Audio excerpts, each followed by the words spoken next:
Hail to you, sire. How might we serve you?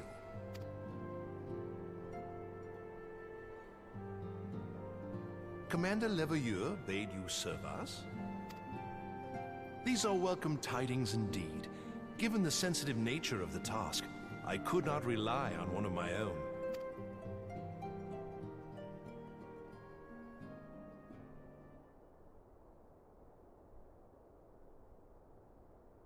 That which I'm about to tell you, I tell you in the strictest confidence.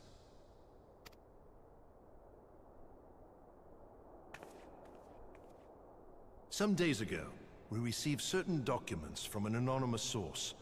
They notified us of the presence of a Garlean agent within the ranks of one of the Grand Companies. Following some discreet inquiries, we identified a suspect among the Immortal Flames, whom we detained for questioning. Alas, the man was not our agent. He was but one of many men in the agent's employ. We pressed the traitor for a name, but he had none to give. He claims never to have met his master, whom he knows only as the Ivy.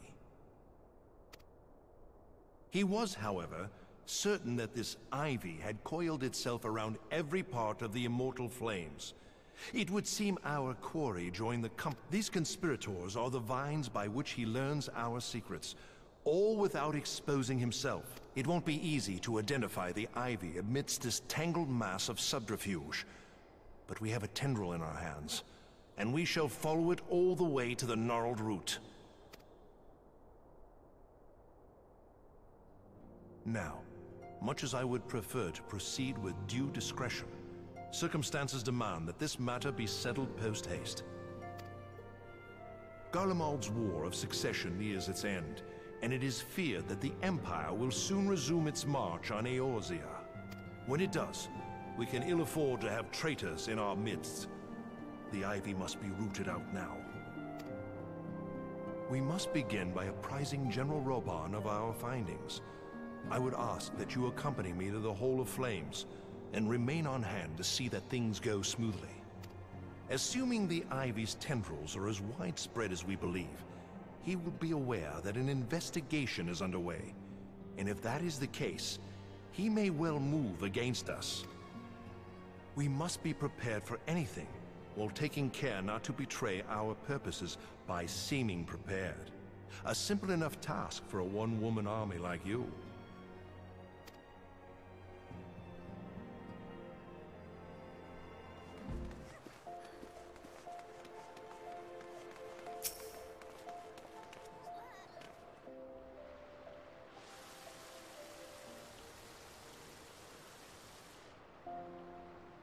Well, well.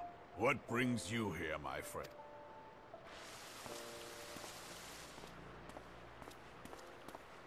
She is here at my behest. Greetings, Raubahn. It has been a while.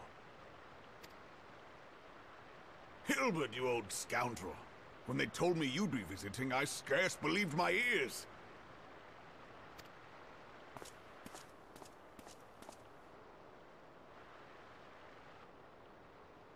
But look at you! The honored captain of the Crystal Bloody Braves. Who'd have imagined, eh?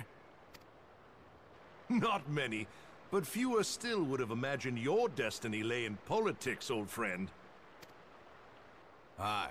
We've both come far, have we not?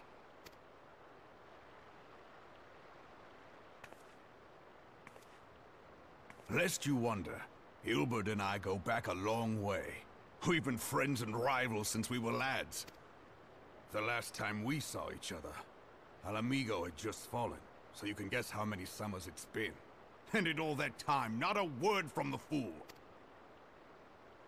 Ah, well, my dealings tended toward the modest and mundane, unlike some I could mention. As I hear it, no sooner did you reach Thanaland than the brass blades clapped you in irons and dragged you off to die on the blood sands. Being a stubborn sort, you won 1,000 matches and earned yourself a place in the people's hearts while you were about it. Then, with your mountain of prize money, you bought the Colosseum and secured a seat on the Syndicate. Those balls, brother! Rags to riches does not do it justice. Ha! Spare me. I am no hero. If anyone is worthy of that title, it's our friend here. Next to her, I'm little more than a glorified butcher. But you, Ilbert, you sell yourself short. By all accounts, you are an adventurer of some standing. I like to think that I did my part for the greater good. But if you're no hero, then I'm no adventurer, not in this company. Anyway.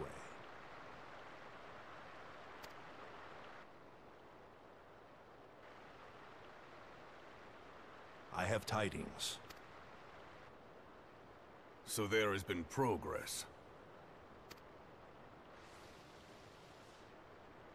I've let it be known that this meeting is a reunion between old friends. None will give your visit a second thought. To convene elsewhere would only attract attention. Let us speak here, in plain view of all.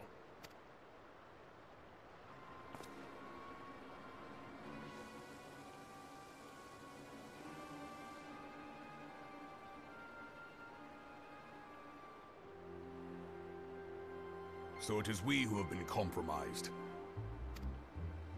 Teleji Adeleji's machinations have shaken Ul'dah to her foundations. In such uncertain times, a man's loyalty may be bought for a fistful of gil. But if this snake has truly been in our midst for as long as you say, we must needs consider a far graver possibility. Conspiracy. Could it be that the Monetarists have been in league with the Empire from the first? Very well. I will have my most trusted men investigate the matter. Continue your inquiries in the meantime. It does me well to see you again, old friend. When next we meet, let it be over a flagon of ale. I look forward to it. Let us reminisce of bygone days, and drink to the future.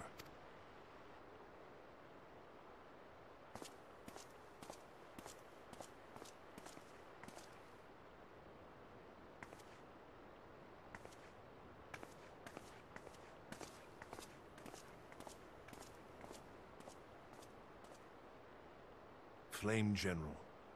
You wear the mantle well, old friend. I must work hard if I'm to keep up. Well, it would seem your services were not required after all. I dare say we have Raubahn's prudence to thank for that. Still, I was glad of your presence. My thanks, Scion.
Have faith, my friend. You need only state your case with confidence and clarity.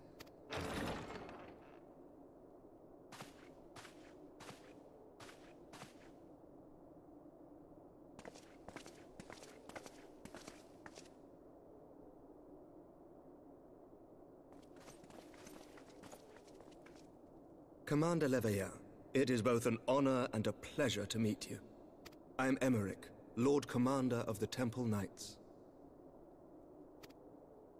Alphino Leveilleur, at your service. Your reputation precedes you, Sir Emmerich. I think we will find that we have much in common.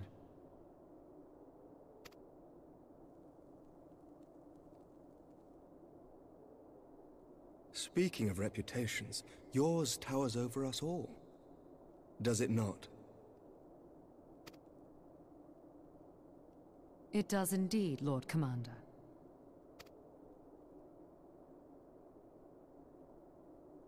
I am not too proud to admit that I have followed your activities with an interest bordering on fascination.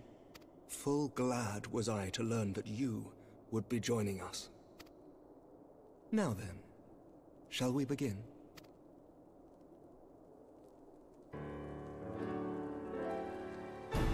We know full well that the Garleans will return in force ere long. What is more, we have yet to achieve a lasting victory over the primal menace. The beast tribes continue to summon their gods, and each incarnation is stronger than the last. Ishgard is not immune to these threats. I must reiterate that it would behoove your nation to rejoin the Eorzean Alliance.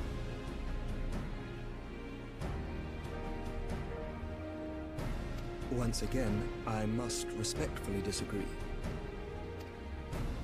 On what grounds? Despite their presence in Kurthus, the Ixal do not concern us. Their territorial claims pertain to Gridanian lands, and it is the people of Gridania whom they harry.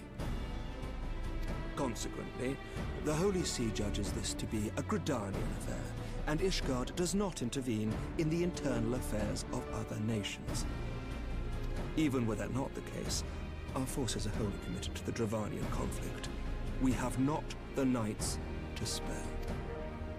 As for the Garleans, we are not ignorant of history. We have observed the rise and expansion of the Empire, and we agree that it is only a matter of time before they resume their campaign in Eorzea. Then surely it would be in our best interests to present a united front. Mayhap one day, but not yet. Gaius van Belsar is dead, and the legion of conscripts he left behind lacks the will to fight. We think it highly unlikely that they will emerge from behind the walls of their castra for some time. Forgive me, but if Ishgard's position has not changed, why did you agree to this meeting?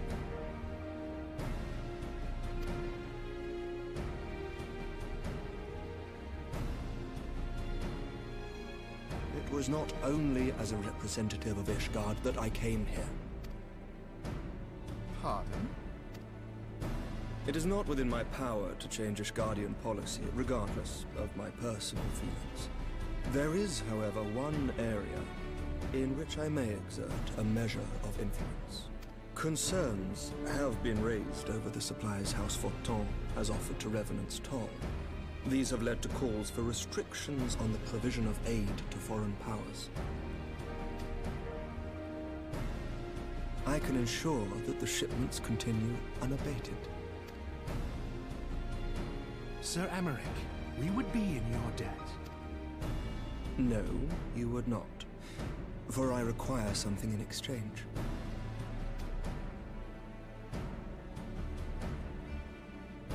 Of late, there has been a flurry of Dravanian activity, the purpose of which was not immediately clear.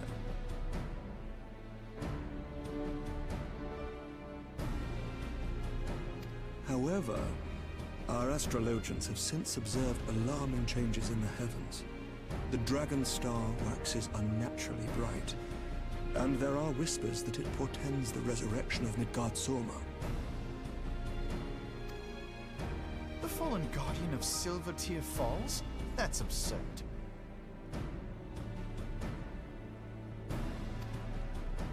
Full many times have I gazed upon the dragon's corpse still wound around the Agrius, and wondered how different our world might be if it yet lived to plague the skies.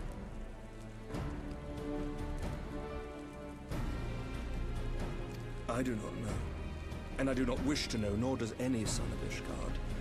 Yet the mere presence of Dravanian forces is not sufficient grounds to send knights to Mordona, whatever our astrologians say.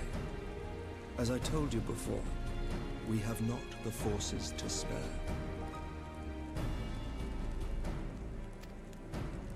But we do.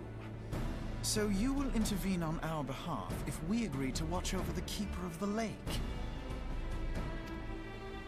Do you accept these terms?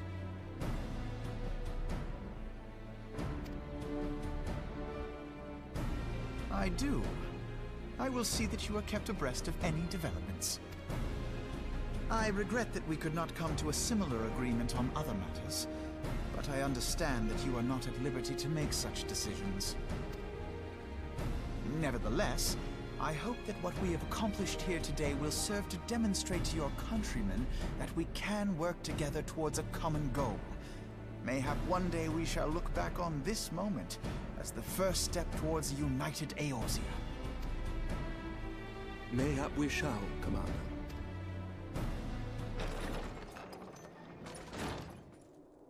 What is the meaning of this? The caravan, my lord. It's been attacked. It was Iceheart, my lord. What? By the Fury! All our precautions were for naught?